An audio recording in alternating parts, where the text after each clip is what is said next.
जम्मू कश्मीर और हरियाणा विधानसभा चुनावों की वोटों की गिनती मंगलवार सुबह 8 बजे से शुरू होगी। जम्मू और कश्मीर विधानसभा चुनाव परिणाम जल्द ही घोषित होंगे।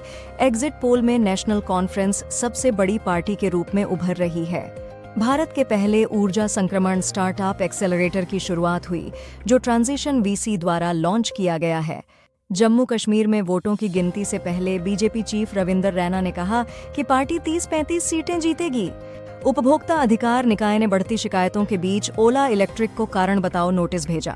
जम्मू और कश्मीर चुनाव के नतीजों से पहले उमर अब्दुल्ला ने उम्मीद जताई कि नतीजे अच्छी लड़ाई को दर्शाएंगे।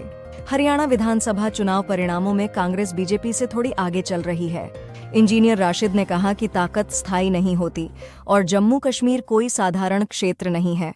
केंद्रीय मंत्री चिराग पासवान ने उम्मीद जताई कि हरियाणा और जम्मू कश्मीर विधानसभा चुनावों के नतीजे बीजेपी के पक्ष में होंगे।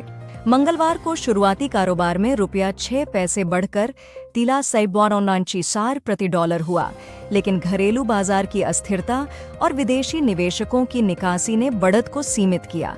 विनेश फोगाट जुलाना सीट से आगे चल रही हैं। लोगों के जनादेश से छेड़छाड़ नहीं होनी चाहिए, उमर अब्दुल्ला। 2024 चुनाव परिणाम। कांग्रेस एनसी गठबंधन जम्मू कश्मीर में बहुमत पार करके आगे, हरियाणा में बीजेपी की बड़ी वापसी। एनसी कांग्रेस गठबंधन ने जम्मू कश्मीर में आधी सीटें पार कर ली हैं और 48 सीटों पर बढ़त बनाई है। आइए हम एक मजबूत, सक्षम और पूरी तरह आत्मनिर्भर वायुसेना की ओर निरंतर प्रयास करें। वायुसेना प्रमुख अमर प्रीत सिंह चेन्नई में।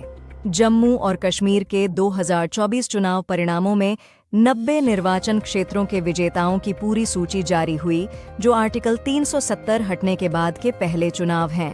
कांग्रेस नेता गुलाम मीर ने कहा कि एनसी कांग्रेस गठबंधन 50 का जादुई आंकड़ा पार करेगा। 2024 के हरियाणा चुनाव में 18% मतदान हुआ और वोटों की गिनती 7 अक्टूबर को सुबह 8 बजे शुरू हुई।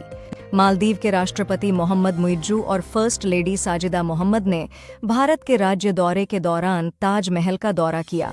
भूपिंदर सिंह हुड्डा बोले कि हरियाणा में कांग्रेस अपनी सरकार बनाएगी।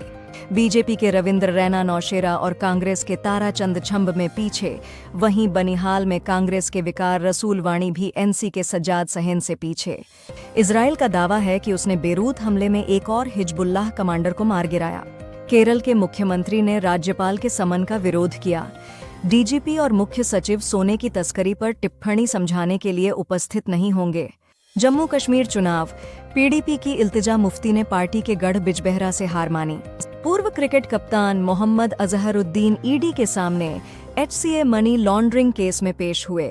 एमपी की एक महिला से 46 लाख रुपए की ठगी की गई, जब उसे 5 दिन तक डिजिटल अरेस्ट के तहत फर्जी पूछताछ में रखा गया। इफ्तिजा मुफ्ती ने 1800 वोटों से पीछे रहते हुए जनता के फैसले को स्वीकार किया। छत्तीसगढ़ के बीजापुर जिले में नक्सलियों ने पुलिस मुखबिर होने के शक में 55 साल के कन्हैया ताती की हत्या कर दी। प्रधानमंत्री मोदी 10 अक्टूबर को लाओस जाएंगे ताकि आसियान इंडिया और ईस्ट एशिया समिट्स में शामिल हो सकें। कांग्रेस ने हरियाणा चुनाव के नतीजों की अपडेट में धीमी गति पर सवाल उठाते हुए चुनाव आयोग से सही आंकड़े अपडेट करने की मांग की। एनएससी के तनवीर सादिक ने ज़दीबल सीट जीती। 16,000 से ज्यादा वोटों से पीपल्स कॉन्फ्रेंस के आबिद हुसैन अंसारी को हराया। हरियाणा से सबसे बड़ा सबक है कि चुनावों में कभी भी अति आत्मविश्वासी नहीं होना चाहिए, केजरीवाल। अहमदाबाद पुलिस ने वरिष्ठ पत्रकार महेश लांघा को जीएसटी घोटाले में गिरफ्तार किया। आरजी कर अस्पताल के 50 सीनियर डॉक्टरों ने जूनियर डॉक्टरों के विरोध का समर्थन करने के लिए इस्तीफा दिया। विनेश फोगाट ने जुलाना सीट से अपने निकटतम बीजेपी प्रतिद्वंद्वी योगेश कुमार को 6015 वोटों से हराकर पहला चुनाव जीता। फारूक अब्दुल्ला ने कहा कि उमर अब्दुल्ला जम्मू और कश्मीर के अगले मुख्यमंत्री होंगे। जम्मू कश्मीर के बशोली में कांग्रेस नेता लाल सिंह को भाजपा के दर्शान कुमार से फिर से हार का सामना करना पड़ा।